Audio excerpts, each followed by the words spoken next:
Welcome to Louisiana Heartbeats. I'm Sudie Landry, your host for today. And today I have with me Neal Bertrand, who has released his latest book, Dad's War Photos. Now, Neal is a known name already by being the publisher of several cookbooks, but today he wants to focus in on why publishing this book was so important to him. Welcome to the show, Neal. Hi, Sudie. Thank you for having me. Well, we're having this good time together again, and I would like to start off by saying, why is this book so important to you? Why did you publish this book?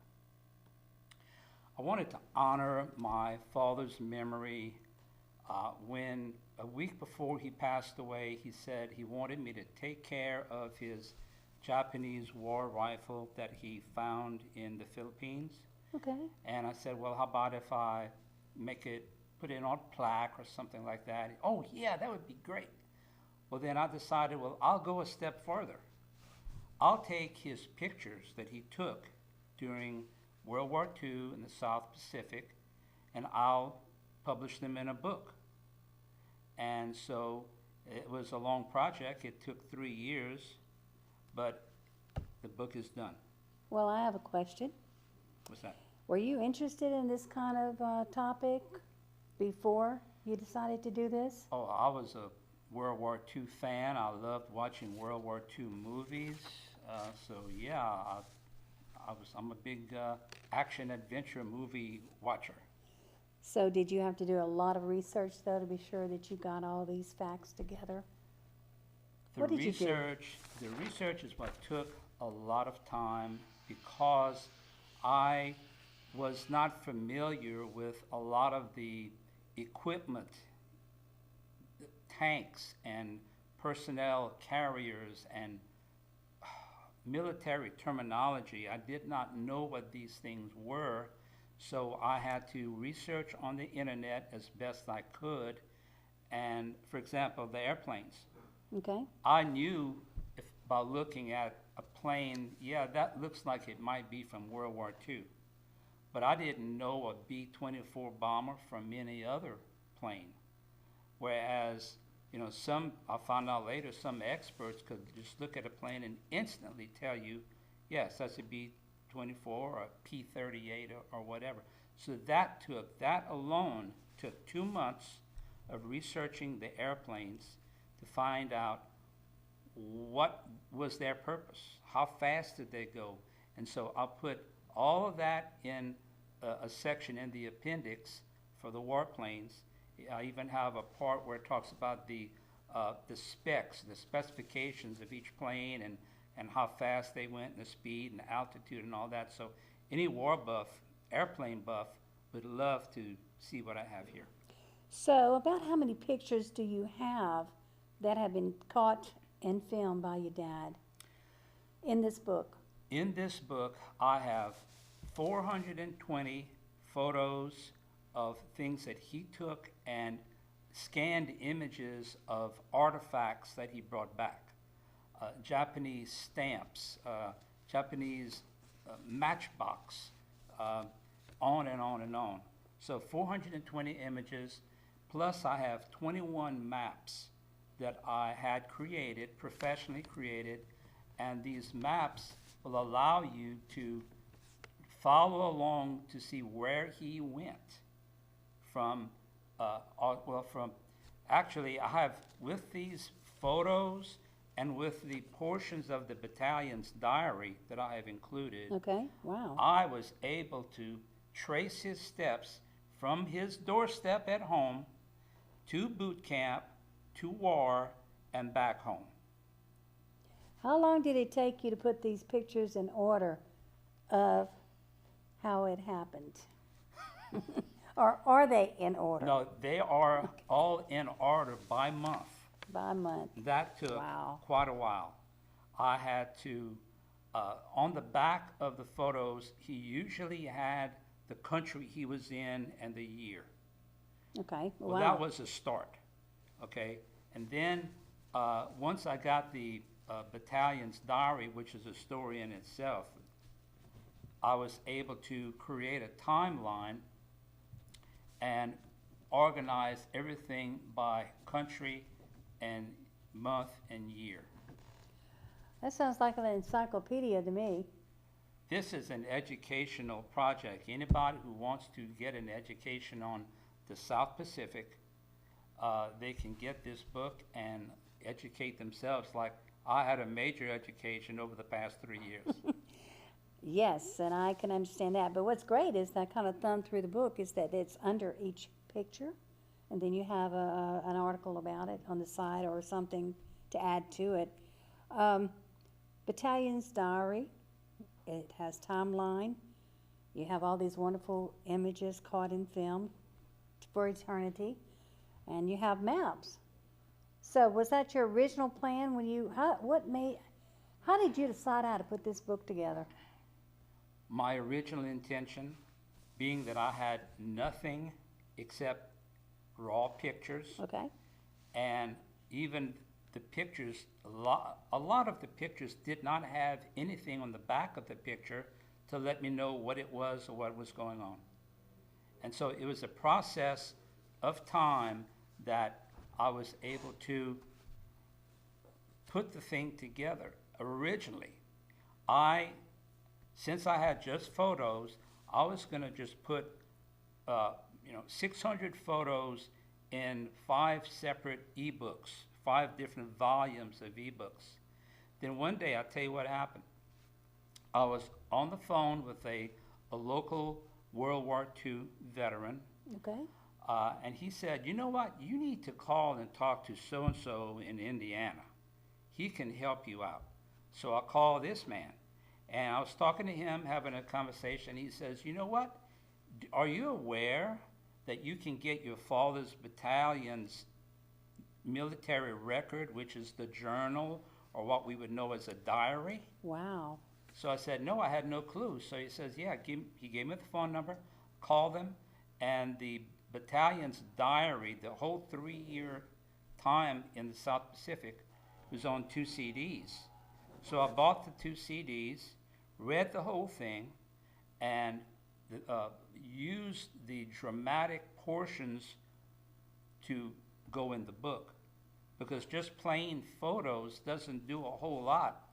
But when you have dialogue that says, we have Japanese planes dive bombing these battleships, and some Japanese bombers came over the campsite and dropped bombs and started a fire, and it blew up 2,500 barrels of aviation fuel. That adds drama to the pictures and to the whole thing. So you get an idea of, wow, my dad experienced all this, and he never told me. So what are some of the stories he did tell you? He never did sit down and say, Neal, have a seat. I want to tell you about my time in the South Pacific. I didn't think so, but. But every time I looked at the pictures with him, of course, I grew up with these pictures. They were in a cedar chest in the hallway of our home that I grew up in. So I would take out the pictures, and I would say, well, okay, well, what is this? What's going on here? And he said, oh, well, they're doing such and such, okay? And I remembered practically everything he told me from the time that I was a young child. These things just stuck in my memory. One of the things he said was one night he and his tent mate, there was 2 men per tent. This was in New Guinea. He said, we were sleeping, and then a large piece of metal comes and crashes through our tent and hits the ground in between us there. Yeah. Mm-hmm. There was a dogfight going on up above, the U.S. planes shooting at the enemy, Japanese enemy, and part of a plane came off and came through their tent. I would remember that. That's how too. God protected That's right. my dad and his friend. You brought up something very important. On the back of most of the pictures, he has details of what that picture is about. And I encourage people who have pictures that want to pass them on to the generations to write down the date and who's in that picture, because really, that's a story in itself. And how many times you hear people finding pictures that have nothing on the back, and people want to know, well, I wonder whose relative this is. That is so important, and look at that. You had all these pictures, and now it can be turned into a book. So anybody that has a wonderful story they want to capture could think about possibly putting it in book form and locating a good publisher, which we are, connected to the Writers Guild of Acadiana, and you just yourself have a publishing company, so you've got a lot of insight. So if anybody would be interested in doing something like this, perhaps they might want to check out your email that's up there and find out what it takes to I'll maybe be put glad it. to help anybody produce their book.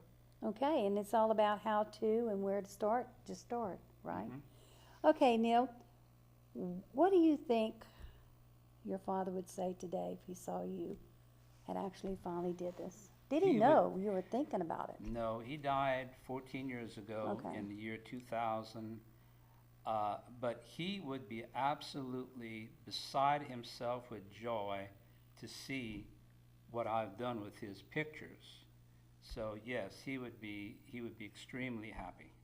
You know, Neal, I mentioned your book to another friend that's here at ALC that is going around and documenting the stories of people who were in World War II. And I told her I'd like to put you and her together. And she's actually filming while she can, while they are alive, their stories. And that told her about your book. And so she was really encouraged to take it from there, maybe combining something later on and getting your approval or your opinion or even your guidance on Sure. that. Okay. That'd be great. Do you have any other areas of this book that you, okay, my question is, okay, you've done this book, which is totally different than your other books. Are you planning on doing a part 2, part 3, or have you thought about it? Toying with the idea of doing volume 2, publishing the pictures that I did not put in this volume. Okay. So I'm thinking about that, but before I can do that, I want to produce a hardcover copy of the book, and I want to do a digital book, an e-book. That's right. And this e-book that I have started working on, and I'm almost done, will have links to videos of actual World War II footage. So if you're on the way to the Lingayen Gulf in the Philippines, well, right there will be a link to of actual World War II footage of the ships going into that area. Wow. So be very educational. In the process, from start to finish, before we get into actually talking about some of these artifacts that you have displayed on the table, did you find out anything you did not know, or something interesting, other than you slightly mentioned earlier about your father, that you would want to share? There were some aha moments where there were mysteries to me, okay? And during the course of this whole research and developing the book, it was like, oh, that's what that is. So, it was such a fun, exciting, exhilarating time of researching and saying, wow, I can't believe Daddy was there and he saw all this and he didn't think it was important to share with me. Somebody had to do it, and that somebody was you. So, well, I have another question I want to ask. Do you think that there are places around our area that could benefit from having your book displayed at their place? For example, where would you like to see your book used? With all the information, documented pictures, educational, what areas might be places of interest? Schools? Schools, definitely high schools and definitely colleges, universities, all of the libraries should have at least one copy. I was at our library yesterday and I showed the book, and these two guys were flipping out over this book. How, wow, look at this, look. And so that is encouraging to me.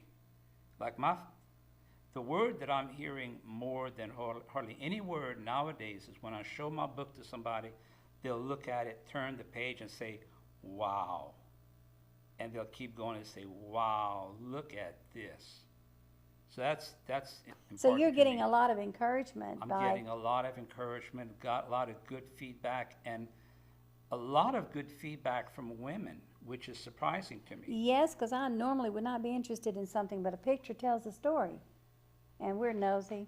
We want to hear the rest of the story. 3 years ago, right before I started doing the actual research, I told some friends of mine at a gift shop where I sold my cookbooks, I'm thinking about starting or doing a book on my dad's war photos. And one of the ladies said, oh my goodness, nobody's going to read that. So that was a real big discouragement right off the bat. So, but I plowed through it and overcame her critical remarks, and I would have said the same thing until I saw the pictures. Then I thought I might read more about it. So you know? I gave birth to a book. Congratulations, Dad's War Photos, actually in publications. That's Okay, our special director is going to come out now, and you're going to start. I would like you to share some of these artifacts. I would like to share before that is that the actual publication date Okay. is June 1st, 2015. So you will not be able to buy this book at any of the online locations. But for more information. Except, yeah, from my website. Okay, so if anyone's interested for more information, they can check out your website. Right. Okay, and we can also add that to the end of the show also. So now, would you like to share the stories? Okay. Okay, well, one of the places my dad was, he was in New Guinea, and he came back with a armband made by New Guinea natives, and this was made out of some kind of vegetation, and it was, I guess, weaved together with very fine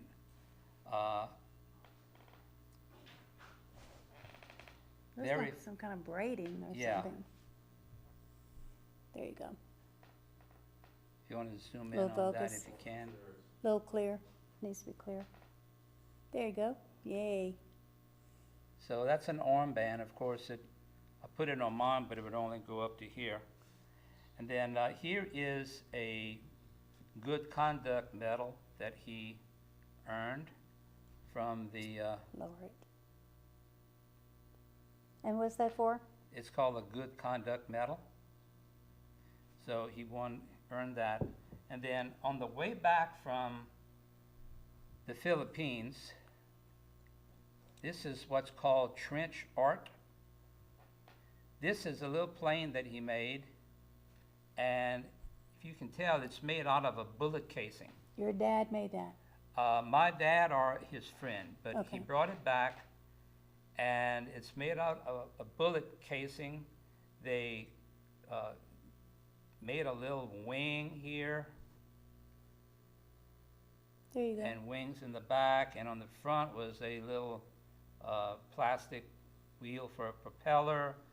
And if you can believe it, I played with this as a toy when I was a kid, and It survived. it survived my punishing All right. antics with a little toy. This is his actual canteen that he had on his belt. This is part of his gear, and you would hook on the belt there. And you know, I didn't realize this at the time. It didn't really hit me at the time, but when we would go working at the farm, we would fill this up with water and we'd have something to drink. So you were drinking out of something really, really valuable and you didn't even know it. This here, he brought back from the Philippines a, Go back it up. he brought a Japanese rifle, and here is the bayonet that goes with that rifle. I'm so glad it's not sharp. Well, it's pointed, Well, that's one thing. So Anyway, we have this, and I'll be doing presentations, and from this point on, in military museums, libraries, supermarkets, and I wanted to show you, this is the camera. Let me see if I can open this up. This is the camera that he used. Close up. I'm not going to open it up all the way, but this will give you an idea. Back it up sideways. And this camera here has endured a lot of punishment. He had this with him in his training school, which was in Geiger Field, Washington, next to Spokane, in the wintertime. So it endured sub-freezing temperatures all the way up to the extreme heat, 135-degree temperatures on the island of Biak, What? just off the coast of New Guinea. So this little camera endured a lot of extremes, and I wanted to show you this. Is the leather pouch. He had this made, and on this pouch, well, the camera went in the pouch, but you can't tell, but he drew a map of the South Pacific here, and so anyway, that's it as far as That's the last of the artifacts. artifacts that I have to show. Okay, well, since you kind of mentioned you're going to be out there speaking on this, would you share with us again where you're going to have that presentation? June is the book release, but we don't want to talk about anything other than what you're going to speak about. Where? Well, on February 14th, I will be at the Opelousas Genealogy meeting at the Opelousas Public Library, and this meeting starts at 10 a.m., and I will be bringing some of these artifacts to show the crowd, and I will be having a book signing there. Okay. And then in April, I will be having a meeting at the Lafayette Genealogy Society. They wanted me to come and give a presentation there. So if anyone's interested in participating or going to these events, they can still find that at your website? On my website. Okay. It's all on my Well, website. we now have 2 minutes left in the show, and we're going to ask, is there anything that you want to say that we did not say before I close out the show? Well, there are, if you do attend one of my presentations, and by the way, I will be doing some presentations around South Louisiana, libraries, supermarkets that sell my books, and military museums. I have spoken to the World War II Museum in New Orleans. They have expressed an interest Wow. in my book, Awesome. and I would love to go there and do a presentation. So you're definitely interested in being invited to any location that might want to hear the story? Very much so. Okay, well, that sounds great. Well, I can tell you one thing, that it's really nice. Now, I'm going to do something you weren't expecting. By now, you should know that. But I do want to congratulate you on being elected the new vice president of the Writers Guild of Acadiana. Well, thank you, Sudie. It took some pulling of teeth and Yeah. forcing you to come, Yeah. but I'm excited that you're going to bring to the table whatever you can that will be valuable. At the Writers Guild of Acadiana is where people meet, as you know, and try to learn different things and be with like-minded people. So you're going to bring a lot of new stuff and opinions, I know, I'm glad to and share. direction, and thank you. I'm glad to share with the membership what I can about how to publish a book. That's right, and so we're excited about having you take that position on, and we'll see where it goes from there. But today we have been discussing the latest release of your publications, which is very personal, very important, Dad's War Photos. So now I'm going to end out the show and say thank you for watching Louisiana Heartbeats, and I'm Sudie Landry, and today my guest was Neal Bertrand, and you're looking at his newest release, Dad's War Photos. Tune in every Tuesday night. It just might be you or Neal that we're showcasing. Until then, if you see something you like, check out our websites, and check out the website that Neal has to tell you more about his story. You have been watching Louisiana Heartbeats. Tune in next Tuesday. We'll see you then.